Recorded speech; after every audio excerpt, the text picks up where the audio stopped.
Hello, dear listeners and viewers. How are you? Hope that everything is all right. Before giving you everything about future tenses and all the structures that can be used for future situations, I decided to give you some information about the questions and how to ask questions in English. And there will be 3 videos. Today we are going to speak about questions with the verb to be and the modal verbs. In the next video there will be do, does, did for present simple and past simple. And in video number 3, there will be information about all perfect and perfect continuous tenses. And if you don't remember some things about the structures that we have already studied, you can always find my videos on the channel and return to any video you would like to remember about. Yes, I mean the structure. And it'll be a little bit easier for you while studying the questions. And by the way, don't forget about the Google Forms that I usually give after they are below the video in the section description, so use them please. Let's watch. Hello, English Basic Grammar. Lesson 12. Today we are going to speak about questions. The first part, for, to be and modal verbs. Speaking about questions, first of all it's necessary to remember about question words. Now let's look at them. Who and what? Who only for people. Pay attention to this fact. For example, who are you? What is it? What as a part of expression, question expression. What film? What color? What music? What color is your car? When for time, where for place, why for reason. Examples. When is the concert? Where are you? Why is she that serious? How old? It's about age. How old is your brother? How many, how much for quantity. How many for countable nouns and how much for uncountable nouns. Example, how many books are there on the table? How long is about length or a period of time. How long is the lesson? Now, will you please pay attention to the underlined words? The golden rule for questions is hidden here.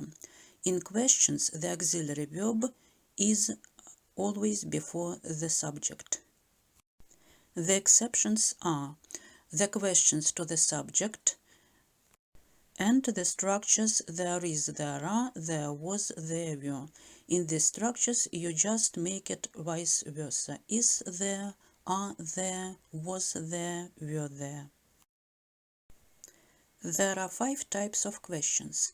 Yes-no questions, alternative questions, why questions, questions about the subject, and tag questions. Now let's look at the example. The sentence is, the books are on the table. The verb to be, are. Now we know that the verb to be starts the question. Are the books on the table? Yes-no question. If you know how to ask the yes-no question, it's easy to ask alternative question because the beginning is the same. Are the books on the table or on the shelf? In why questions, you put the question word in front of the yes-no question. Where are the books? You shouldn't here mention about the table. Yes, you just ask, where are the books? Questions for the subject are the easiest ones. Instead of the subject, you just put the words who or what. But pay attention here, you should use the singular noun. So, what is on the table? We don't ask what are. What is on the table? And the tag question, the books are on the table, aren't they? Now let me explain how to ask tag questions. There are 2 parts, the statement and the question itself. Now pay attention to this fact. If the statement is positive, then the question or tag is negative.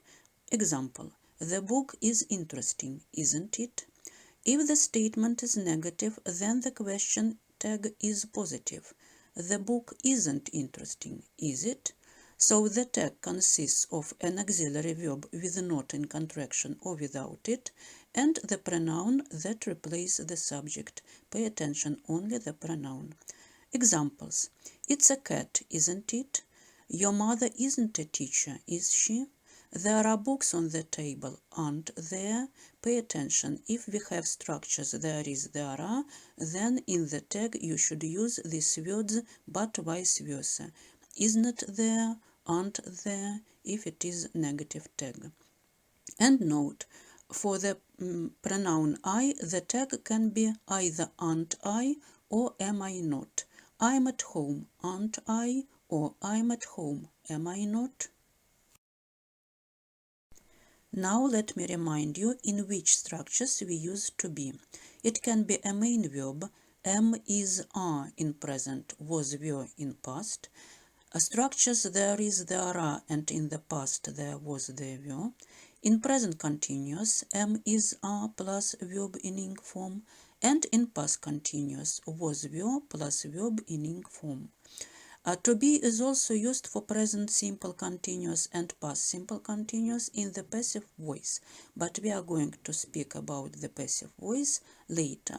Now let's look at the examples. For the main verb to be, is he a doctor? Was he a doctor 10 years ago?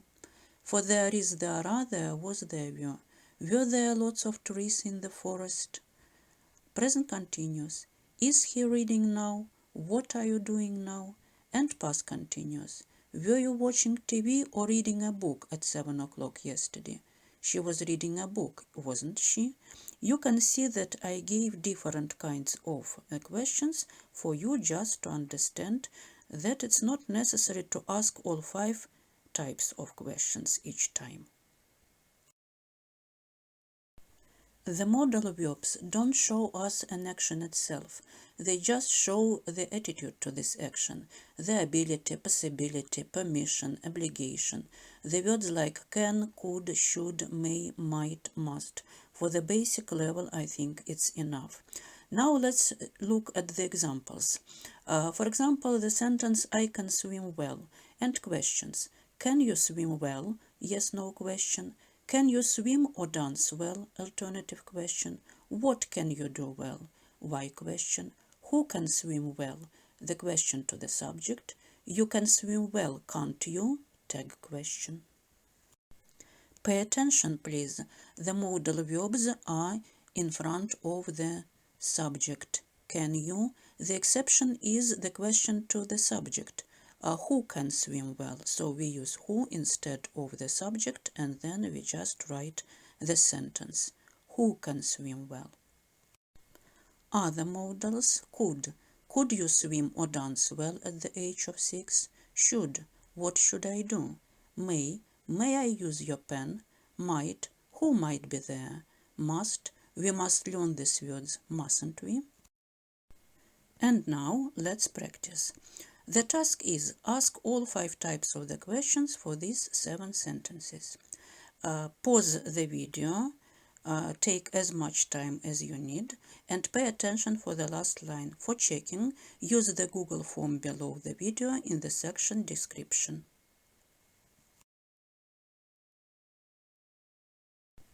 Thank you for watching, my dears. Bye. See you next time.